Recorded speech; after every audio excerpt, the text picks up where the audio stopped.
नमस्कार, आप देख रहे हैं न्यूज़ 18 का डिजिटल प्लेटफॉर्म। मैं हूं आपके साथ सृष्टि शेखर। बात करेंगे देश भर के अलग अलग हिस्सों में मौसम के मिजाज की। मौसम अपना अलग अलग रूप देश के अलग अलग राज्यों में दिखा रहा है। एक तरफ राजधानी दिल्ली और एनसीआर के लोगों को भीषण गर्मी से बड़ी राहत मिली है और मौसम विभाग ने अगले एक हफ्ते तक यहाँ तापमान कम रहने का ही अनुमान जताया है। हालांकि उमस का दौर अभी भी जारी है। दिल्ली में आंधी और तेज बारिश ने मौसम को सुहाना बना दिया है। वहीं दूसरी तरफ अरुणाचल प्रदेश में कुदरत का भयानक कहर देखने को मिला। यहाँ अचानक आई भीषण बाढ़ ने भारी बारिश मचाई है। इस आपदा में कई घर तबाह हो गए हैं। बाढ़ के कारण 4 लोग लापता हैं और रेस्क्यू टीम लगातार उनकी तलाश कर रही है। महाराष्ट्र और तमिलनाडु में भी मौसम विभाग ने भारी बारिश का अलर्ट जारी किया है। असम सरकार ने बाढ़ के खतरे को देखते हुए हाई अलर्ट घोषित कर दिया है और मौसम का ये बदला हुआ मिजाज कहीं राहत तो कहीं आफत लेकर आया है। कहाँ कैसा मौसम है ये भी आपको बताते हैं। भारतीय मौसम विभाग ने अगले एक हफ्ते का ताज़ा पूर्वानुमान जारी कर दिया है और इसके मुताबिक दिल्ली और एनसीआर में फिलहाल भीषण गर्मी पड़ने की कोई गुंजाइश नहीं है। यहाँ लू जैसी कोई स्थिति नहीं बनेगी। अगले 7 दिनों तक अधिकतम तापमान 40 डिग्री सेल्सियस के नीचे ही रहेगा और कई दिनों तक आसमान में बादल छाए रहेंगे। गरज चमक के साथ झमाझम बारिश होने की भी पूरी संभावना है और इससे लोगों को भारी उमस और चिलचिलाती धूप से बड़ी राहत मिलेगी। तो दिल्ली एनसीआर में मौसम, अगर कल के मौसम की बात करें तो 25 जून को अधिकतम तापमान 39 डिग्री सेल्सियस रहेगा, न्यूनतम 27 डिग्री सेल्सियस रहने का अनुमान है। 26 जून को मौसम और भी ज़्यादा सक्रिय हो सकता है। इस दिन अधिकतम तापमान 38 डिग्री तक गिर सकता है। 27 जून को भी मौसम का यही हाल बना रहेगा। दिन भर बादलों की आवाजाही लगी रहेगी और बारिश की संभावना बनी रहेगी। 28 जून के मौसम की बात करें तो तापमान 40 डिग्री सेल्सियस तक जा सकता है। इस दिन तेज़ हवाएं चलेंगी जो गर्मी के असर को कम करेंगी। 29 और 30 जून को भी गरज चमक के साथ बारिश का अनुमान जताया जा रहा है। दिल्ली में इस महीने अब तक 39.6 मिलीमीटर बारिश हो चुकी है। ये सामान्य से 18% कम है और मौसम विभाग ने गुरुवार को भी आसमान में बादल छाए रहने की बात कही है। मौसम विभाग ने महाराष्ट्र के 25 जिलों के लिए अलर्ट जारी किया है।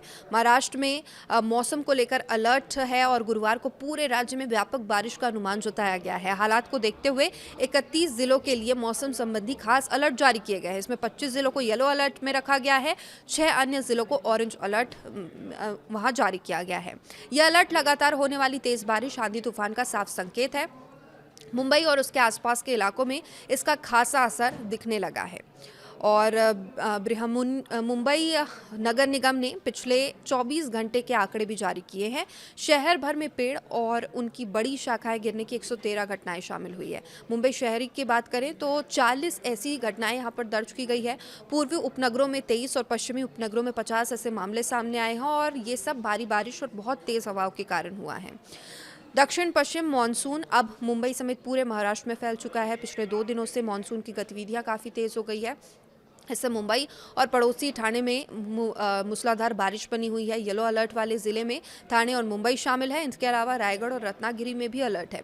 सिंधुदुर्ग और नासिक में भी ऐसा ही अलर्ट जारी किया गया है। कोल्हापुर और सांगली के साथ सोलापुर में भी इस लिस्ट में इसे शामिल किया गया। परभणी और बीड़ में के अलावा नागपुर में भी अलर्ट है। वर्धा और वाशिम के साथ अमरावती में भी मौसम खराब रहेगा। पुणे और यवतमाल के लिए जो ऑरेंज अलर्ट है वो जारी किया गया है और लातूर और धाराशिव के में भी ये अलर्ट जारी है। चंद्रपुर सतारा की बात करें तो भारी बारिश के चलते ऑरेंज अलर्ट घोषित है। यहाँ भी बारिश और बहुत खराब मौसम की आशंका जताई जा रही है। तो महाराष्ट्र के लगभग सभी इलाकों में मानसून अब पूरी तरह सक्रिय हो चुका है। कोंकण क्षेत्र, गोवा में बारिश बहुत ज़्यादा हुई है। इससे लंबे समय से भीषण गर्मी से लोगों को राहत मिली है। मौसम के जानकारों का यह भी कहना है कि बारिश में तेजी 3 अलग अलग वायुमंडलीय प्रणालियों के मिलने से आई है। मौसम विभाग ने तापमान में और गिरावट आने का अनुमान भी लगाया। अगले 2 दिनों में पूरे महाराष्ट्र में अधिकतम तापमान में 2 से 4 डिग्री सेल्सियस तक की गिरावट दर्ज की जा सकती है और अगले 4 से 5 दिनों में न्यूनतम तापमान भी धीरे धीरे कम हो जाएगा। लोगों को पूरी सावधानी बरतने की भी सलाह दी गई है। अगर अब बात करें अरुणाचल प्रदेश की, क्योंकि यहाँ पर अचानक से आई बाढ़ ने तबाही मचा रखी है। कई पेन्योर जिले में अचानक बाढ़ ने भारी तबाही मचाई। मंगलवार से यहाँ लगातार भारी बारिश हो रही है। तस्वीरें आप लगातार देख रहे होंगे। इसके कारण निजाली सर्कल क्षेत्र में फ्लैश फ्लड आ गया।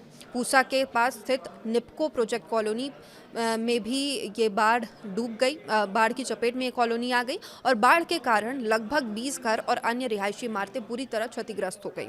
लगातार हो रही भारी बारिश के चलते एक निर्माणाधीन रिटेनिंग दीवार भी अचानक से ढह गई। इससे पूरी कॉलोनी और आसपास के निचले इलाकों में भारी जल जमाव हो गया।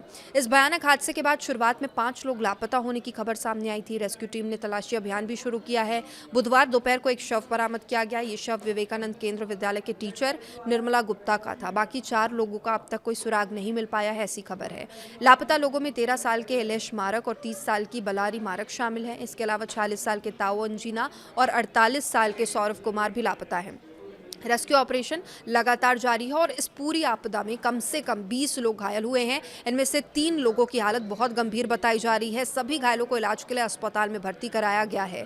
बाढ़ के कारण सामान से लदे कई वाहन भी टूट फूट गए हैं। निप्को हाइड्रो पावर प्रोजेक्ट में बिजली का उत्पादन कुछ समय के लिए रोक दिया गया है और आपदा प्रबंधन के अधिकारियों ने नदी के किनारे रहने वाले लोगों को बेहद सतर्क रहने की अपील की है, हिदायत दी है। असम के कई जिलों में इस बाढ़ का सीधा असर पड़ने का डर है और खासतौर पर जो लोग पहाड़ी क्षेत्रों में ट्रैवल करने जा रहे हैं यहाँ या फिर वहाँ पर रहते हैं, उन्हें भी सतर्क रहने की चेतावनी दी गई है। और इसमें कई जो पहाड़ी क्षेत्र हैं जैसे कि हिमाचल प्रदेश हो गए या उत्तराखंड हो गए, इन्हें भी सतर्क रहने के लिए भूस्खलन से कभी खतरा यहाँ पर बढ़ सकता है, तो सतर्क रहने के लिए कहा गया है। हिमाचल प्रदेश के पहाड़ों का मौसम अचानक करवट ले सकता है, ये मौसम विभाग का कहना है। और राज्य के कई हिस्सों में बुधवार को भारी बारिश देखने को मिली थी। मंडी जिले के कई जगहों में रुक रुक कर तेज बारिश हुई थी और राज्य की राजधानी शिमला और उसके पास के इलाकों में झमाझम बारिश दर्ज की गई थी। 29-30 जून के लिए भी अलर्ट जारी किया गया है और जो लोग भी इस दौरान वहां जाने का सोच रहे हैं, उन्हें सतर्क रहने की खास तौर पर अपील की गई है।